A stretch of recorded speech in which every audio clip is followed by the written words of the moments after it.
Večeras nam je 8. po redu Mali Marulić otvorio svoja vrata i to dodjelom nagrada i jednom prekrasnom predstavom.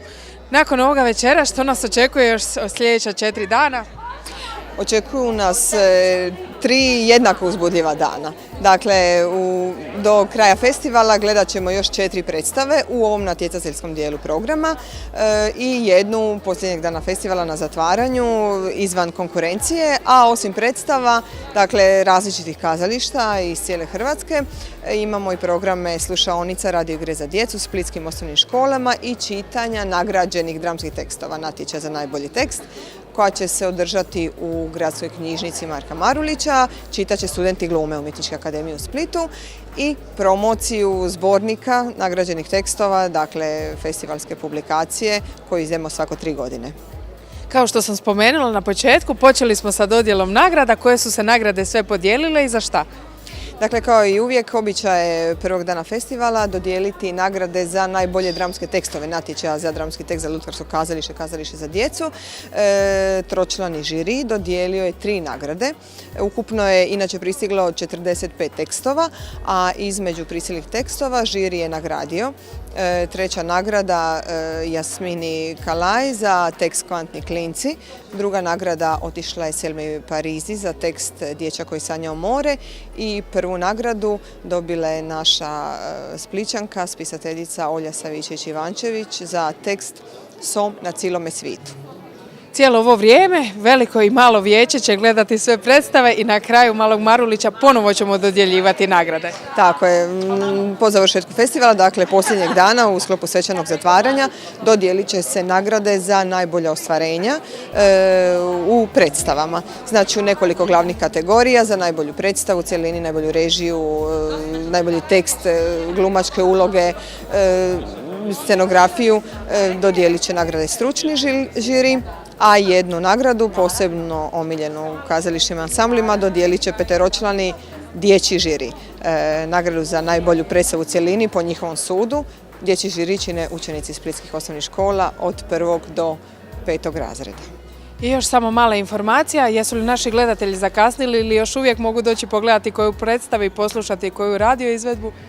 Naravno, mogu doći poslušati nagrađene tekstove u izvedbi studenata glume Umjetničke akademije u gradsku knjižnicu sutra, znači utorak 14.4. i pogledati predstave koje će igrati 15. i 16. travnja u različitim terminima, ali sve mogu provjeriti na našim internet stranicama. Vas dvije šinjorinice došle ste nam iz Zagreba po vašu vrijedno zasluženu nagradu. Ajmo podijeliti našim gledateljima nešto o vašem tekstu, koliko je nastajao i o čemu on priča. To je priča o dječaku koji sanja more i to je priča o usamljenosti, o potrazi za najboljim prijateljem, o vjeri u sebe i na kraju to je priča o svima nama, jer svi mi u sebi imamo nekog dječaka koji sanja o nečemu i trebamo skupiti snagu da slijedimo taj san. Što vam se čini od Maloga Marulića, koliko nam je važno da na ovakvim festivalima zažive dramski tekstovi?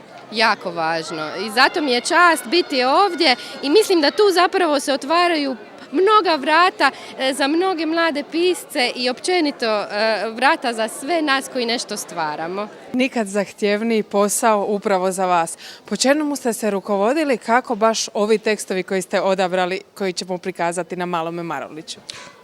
Pa u odabiru ovih predstava, dramskih predstava koji sam birao, zapravo bilo je 15 diljem cijele Hrvatske, od Vinkovaca, Rijeke, Osijeka do zapravo i do Maribora, zapravo da ne zaboravimo i internacionalnu konkurenciju.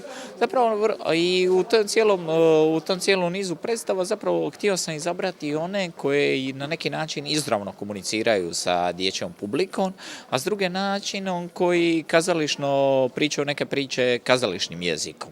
I tako zapravo u nizu kvalitetnih predstava, u nizu predstava koje nisu ušle, uzeo sam ovih 6 koje ćete moći vidjeti. Znači, počevši od Gradskog kazališta Lutaka iz Splita, kazališta iz Osijeka i naravno kazališta i ovih ostalih kazališta, da ne zaboravim sad svih. Sudeći po reakcijama publike jutros i danas na ovoj predstavi, niste pogriješili, ovacije su bile strašne. A dobro, to se morate zahvaliti zapravo kazalištima koji su igrale predstave.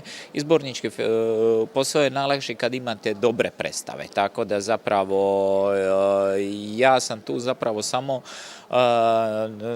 nisam nekakav zločesti izbacivač koji neke pusti u Split, neke izbaci iz Splita u 4. mjesec, ali zapravo rukovodio sam se znači nekakvim kriterijima kao da gledam svježim očima svaku predstavu. Jedan ima nos, oka imam dva, 3 su slatke riječi, tebe volim ja. 4 su strane svijeta, 5 je prstića, 6 na sebi strana ima kockica. I ti si večeras ovdje u kazalištu Lutaka gledao predstavu. Kakva je bila predstava? Super. U čemu se radilo u predstavi? Je ovca i dječak. A šta su radili ovce i dječak? A onda treba dječak probrojivat ovce zato što nije mogao zaspat. A jel ti se svidjela predstava, je bila lijepa? Da. A šta ti se najviše svidjelo u predstavi? Pa ovca i dječak. Kako ga je ono ugrizan za nos. Hoćeš opet doći gledat neku predstavu za vrijeme maloga Marulića? Hoću. Koliko je bilo malih ovčica, što ih je izbrojio dečko Ivica. Bilo vas je 9, a posljednja sam ja.